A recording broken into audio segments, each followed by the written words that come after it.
You go into a town, you wreak havoc, you leave. Yeah, right. Now, do you remember what happened in Phoenix, Arizona on stage? I asked Joe about this. He doesn't remember. I asked Davey Calabrese about this. He was on my show. He was at the show. He did not remember until I kind of jogged his memory. Do you remember what happened during a song that you were singing? Oh my God. Yeah. During She Dominates, when the two ladies got up on stage and they were being like whipped by this dude. Yeah. And we did not prompt. We did not tell them to do it. Right. It was not, no, you did not prompt it. It just happened. Now, here's what I want to ask you though. First of all, now you had, they were behind you. Yeah. They had their, you were out singing out front and they were doing it sort of behind you. And I was standing off to the side of the stage. So I was getting it on tape. And I kind of like walked across Goolsby and came behind you. And it's not like heavy. It's not like he was breaking skin or anything. He was just, it was playful. Yeah. It was playful, but it was like this weird thing, like where this guy was like, all right, now when he plays She Dominates, we're going to go up there. You're going to put your hands on the wall. I'm going to take out my whip. And he like kind of licks the whip a little bit. He just starts going, it's kind of like this. And they're just, they're all just like, they're all into it. And what do you think? Did they come up to you after the show? Do you remember talking to them like after or before or anything? And then, I don't remember. I just remember that happening. Yeah. And just kind of like trying to pay attention to what I was doing, on stage, playing the song, whatever. But like, off to the side of me, I'm just kind of like, like what's going on over here? Yeah, kind of thing. And no, to my recollection, to the best of my recollection, yeah, nobody came up to us and we're like, hey, during She Dominates, we're gonna get up on stage and I'm gonna whip these girls, because it's sexy, or I don't know, I think it was just their tribute to the song. Yeah, I think so. I think it was just kind of like an homage, if you will. I mean, that's like one of the most played songs on the Spotify, right? A lot of perverts out there, I guess, but I mean, people really like that. Spotify doesn't lie. People like that song, and it's got over 1 million streams, dude. Like, so clearly it speaks to people in a way where they're like, oh man, Blitzkid's coming on Friday. We're gonna get up there, like Elizabeth, Sarah. We're gonna get up there. I'm gonna take my whip out, and I'm just gonna go. We're gonna go at it, and it's gonna be great. Yeah. I don't know, man. It's just one of those things. Like, to be perfectly honest with you, like I wrote that song because, and I'm totally throwing myself under the bus here. I wrote that song because I wanted to write a song similar to, in lyrical content anyway, not musically, in lyrical content, to the song Ultimate Devotion by Strung Out.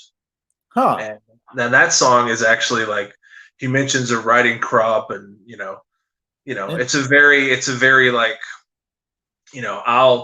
I'll be your masochist if you'll just have me, kind of thing. So that's kind of the vibe, and like, again, throwing myself under the bus, Mom, Steph, if you're listening, cover your ears. I was involved at one point with a lady friend who was into some of those things, and that I mentioned in the song, and we never got around to trying any of them, but I was all for it, and then we broke up. And so, and I just remember, when I wrote that song, I played it for Jason first over the phone, because I was like, man, I feel like I'm ripping you off here. I was like, I feel like this could be like a Mr. Monster type song. And, it's the chorus is very similar to Over Your Dead Body, so I was like, I feel like I'm ripping you off. Let me know, So I played it for him, and the first thing he says to me, which I still remember to this day, and I love him to death for it. The first thing he says to me is like, it sucks that you could sing that well at like 1 PM. First of all, Wow. he goes That's a two. nice compliment. Yeah. Yeah. I was like, oh, that's cool. And two, he's like, he was like, yeah, I mean, it's kind of close, but he was like, I didn't write those chords.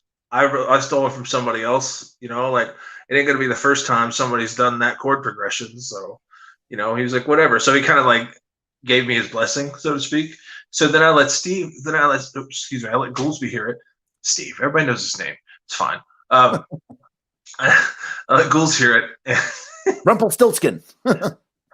I let him hear it, and he just goes, he's reading the lyrics because he came over to my house, He's reading the lyrics while I'm playing it, and he's just like, you need to get laid, dude. So I'm just like, okay, that notwithstanding, who wrote did he write She-Wolf in response, or who wrote did She-Wolf come before or after that? She-Wolf came before. Interesting. Yeah, She-Wolf came before She Dominates. That was actually about an ex-girlfriend. Those were both on Trace of the Stranger, right? They were, yeah, but She-Wolf was written before She Dominates. I think, yeah, they're both on Trace of the Stranger. I have to think about this stuff now.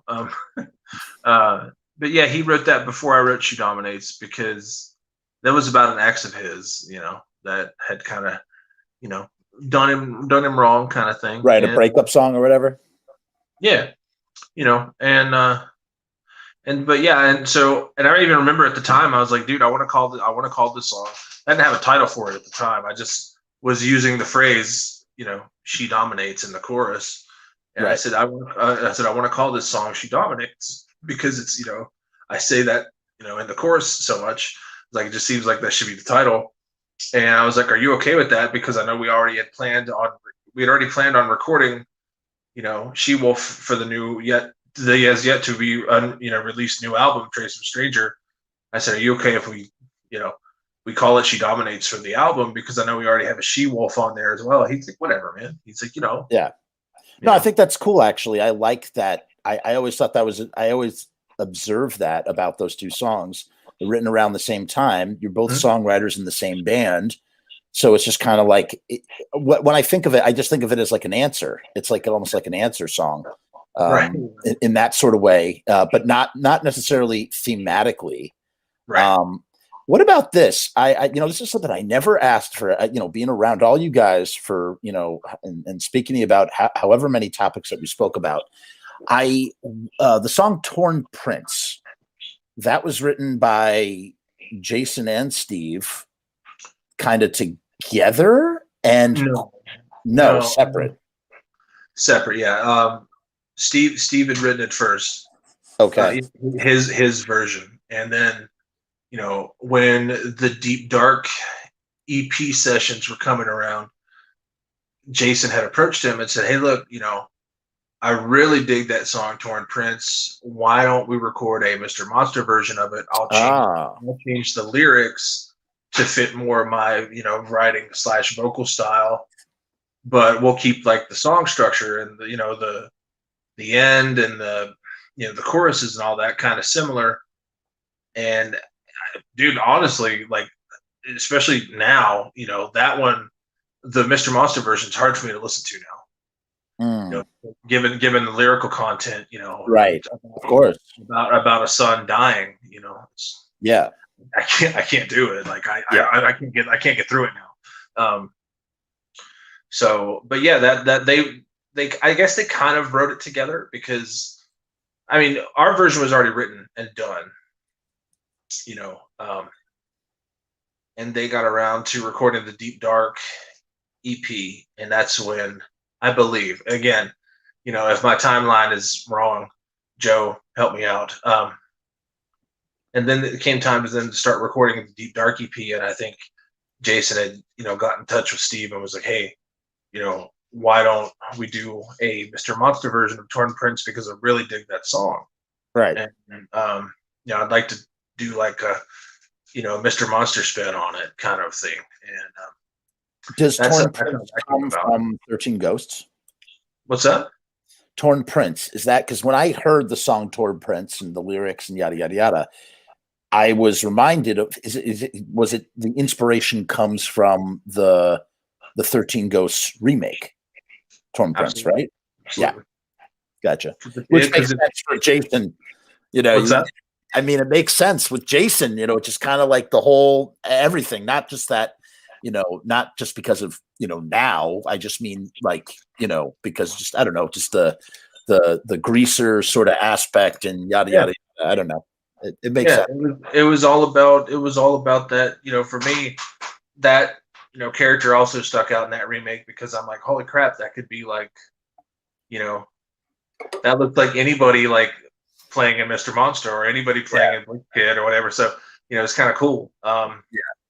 So I think that was definitely part of his inspiration for it. And that and the fact that he just really wanted to write a almost kind of like a 50s influenced song, but it almost is kind of like a like a what's the word, like leader of the pack kind of thing, right. Like so they have different lyrics. I did not realize that. So they do, each version does have different lyrics. Yes. Yeah. Huh. Did not know that. Yep, there are very subtle differences, mainly in the verses. A lot of the chorus lyrics or the bridge, the bridge parts or whatever, or in the outro were similar, not completely different, but very similar as far as their wording. And then, during the verses, Jason's lyrics are totally different to our version.